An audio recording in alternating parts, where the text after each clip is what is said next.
Hi, sorry, I have to do three separate videos, I think, but that's okay.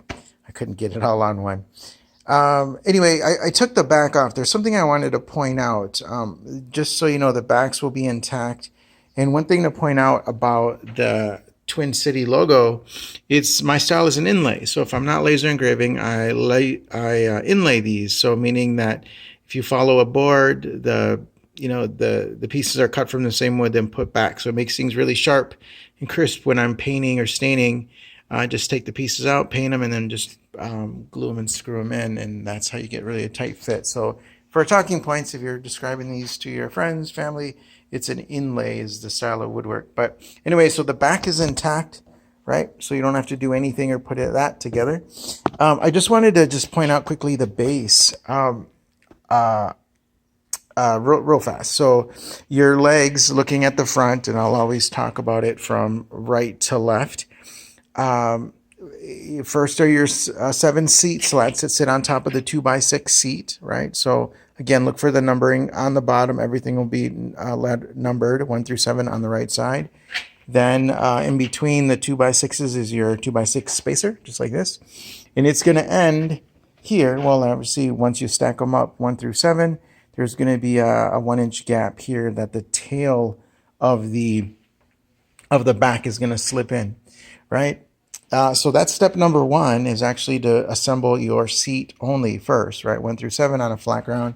And it's important to note that the reason I want it just start off the bottom of your first seat to the bottom of the 2x6. Pretty simple, and then just follow it straight back. Then the second step is going to be your legs, your front legs. Again, right and left. So look for the markings. This will be the right, and it'll be inside of the front leg. So just match it up because, and the reason, I mean, you could easily flip them around, but you don't want to because these holes are supposed to be cut just for each side. Since I don't necessarily have a template, I always just kind of do them by hand. Point is, step 1, the seat, 7 slats, the front legs, then your back legs. These are held together by lag bolts. So when you first kind of pound them in, I recommend a rubber mallet. Just hand tight these for now, right and left, of course. One of the things that I wanted to point out about the back legs is you're going to easily tell. So this will be the right, but it's got a slant, right? It's got I think it's got a slant. And then the back brace is 22.5 inches, actually the same size as this 2x6, but it's the only short board here or in your kit. And then just again, look for the marking underneath to mark it to the right of the back leg. Pretty simple, straightforward. And then anything that touches the back of the back is going to get an 1.25 inch screw, right? So the only thing I need to caution, so here's a good example. Everything is pre-drilled, right? So just align it. Look for the markings on the back, of course, because all of these have been assembled and then I'm taking apart. So just try to line up the hole marks, right, with the seat. The only thing, just be mindful not to go too deep on this 1.25 into the back of the back because we don't want to puncture the other side. So there's going to be your 11 here that attaches the back to that.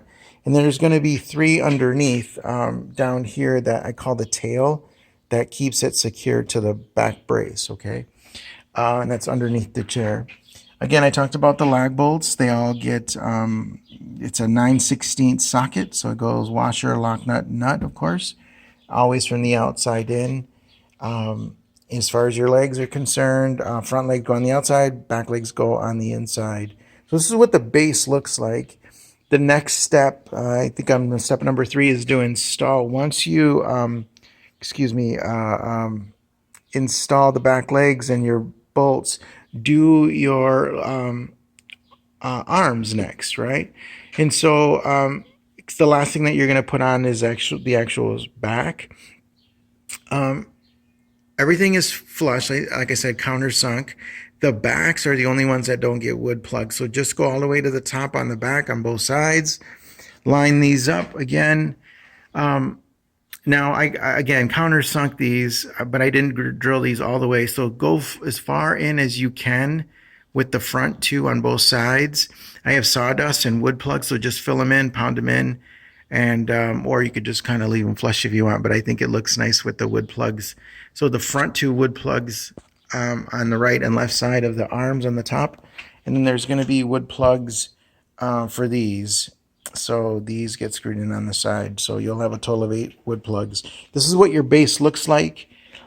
Pretty straightforward assembly, I guess. And then once you install your back with the 11 screws on the back and then the 3 underneath, 3 under, oh, that's right. It's not, the back is off. Then that just goes on. And then the last thing that you do is you tighten your lag bolts with a 9/16 socket. So that's the base. That's what it should look like before you assemble before you put the back. Pretty straightforward.